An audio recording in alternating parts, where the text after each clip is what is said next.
vidéo précédente, votre adversaire qui est en bas va toujours essayer de rentrer sous vous pour commencer à engager une garde. On va faire une analyse très simple. Okay? Si on prend l'analyse de n'importe quel type de garde, demi-garde, il rentre sous ma jambe pour entrer. Deep half, il essaie de rentrer encore un peu plus profond sous moi pour avoir de plus en plus d'effet levier. L'idée c'est de pouvoir me contrôler. On prend les gardes. Garde X va rentrer sous moi. Vous avez vu que tous les concepts, pour gagner un effet levier, il va vouloir rentrer dessous. Si on prend la single X, okay, contrôle ma jambe, il tire, il rentre sous moi pour commencer à attaquer. Donc, si on arrive à identifier déjà que le point de départ de sa garde, c'est à partir du moment où il essaie de rentrer sous moi, le but c'est toujours de faire ce qu'on appelle reverse engineering. C'est-à-dire à partir d'une position dans laquelle vous êtes tombé, ou à partir d'une position dans laquelle vous avez soumis ou réussi à faire une position, essayez de revenir en arrière pour voir comment arriver ou ne pas arriver dans cette position. Donc ici, vu qu'on a déjà le concept que celui qui est en bas veut être le plus sous moi pour pouvoir attaquer, à partir de là, je sais déjà que je dois lutter pour tous les éléments qui va vouloir imposer pour entrer sous moi, je vais devoir lutter. Que ce soit des saisies avec la main, que ce soit des saisies avec les jambes. Donc un premier exercice que vous pouvez essayer de faire, c'est essayer d'identifier à partir de quel moment votre adversaire commence à rentrer sous vous et ne pas accepter. Quand je dis ne pas accepter, ça peut être simple. Il engage une garde. Juste ça déjà. Parce que des fois on a souvent tendance à vouloir essayer de lutter à partir d'une certaine position, d'accepter son point de départ. Mais moi je vais pouvoir attaquer et je veux attaquer en fonction de mon point de départ, pas en fonction de son point de départ.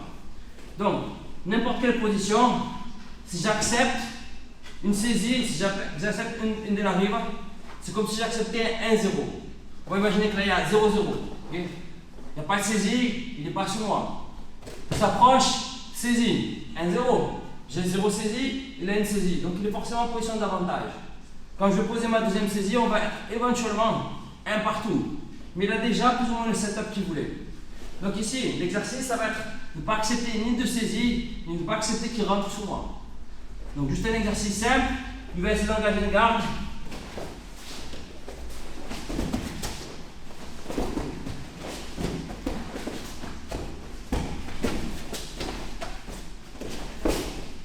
Maintenant, regardez bien. Quand vous allez passer la garde, imaginez que c'est comme un sonar, d'accord? C'est comme si vous étiez à l'intérieur d'un radar ici, comme les boules de cristal, Dragon Ball. À chaque fois que vous êtes dans le radar, vous êtes dans le point d'entrée de sa garde. Donc, imaginez-vous que tous les mouvements que vous allez faire, ils vont être pour sortir de cette zone de la garde. Si je suis dans cette position, vous serez d'accord avec moi que je suis en position plus avantageuse que lui, parce que je suis à l'extérieur de sa garde. Maintenant, arrêt sur image. Si on s'arrête ici, et vous devez penser quel est son prochain mouvement, qu'est-ce qu'il va essayer de faire? Faire la crevette, sortir le bassin et remettre la garde. Et automatiquement, il veut me remettre dans cette zone-là, entre les deux jambes. Et si je fais ça, boum, il veut me remettre dans sa jambe, dans sa garde. Donc, comment sortir de la garde? Vous pouvez utiliser les mains, mais vous pouvez utiliser surtout le système d'agrafage. Donc imaginez-vous constamment que vous ne devez pas rentrer dans cette zone, dans ce radar, le sonar. Le simple fait d'être ici, à l'extérieur de la garde, compromet déjà sa garde. Je sais déjà qu'il va essayer de remettre la garde extérieure. Je sors. J'agrafe. Je mets la garde, je sors. J'agrafe. Je veux agrafer sa jambe avant même qu'il ferme sa garde, il éclate, et je reviens. L'agrafage peut se faire de l'intérieur à l'extérieur, comme ça. Mais il peut aussi se faire de l'extérieur vers l'intérieur. Ok, 1, 2. Je peux sortir. Je peux agrafer. Je peux agrafer avec la main. Je peux agrafer avec le pied. Je peux switcher. Constamment, quand je suis dans cette position, je sais une chose, il veut me remettre dans sa garde. Je pense déjà au coup d'après. Qu'est-ce qui va se passer après? qu'est-ce qui va se passer après? Agrafage. Je sors de la zone. Vous remettez la garde. Agrafage. Je sors de la zone. Agrafage avec la main. Agrafage avec le pied. On met la garde. Extérieur. Extérieur. Agrafage. Extérieur. Agrafage. Agrafage. Donc utilisez ce concept-là pour ne pas accepter la garde. Essayez de juste de mettre en pratique le fait de ne pas accepter l'entrée de garde. Ça crée déjà un grand obstacle pour lui pour arriver à mettre en place sa garde. Et à partir de là, dès que vous sortez de la zone, il est déjà en position de défense.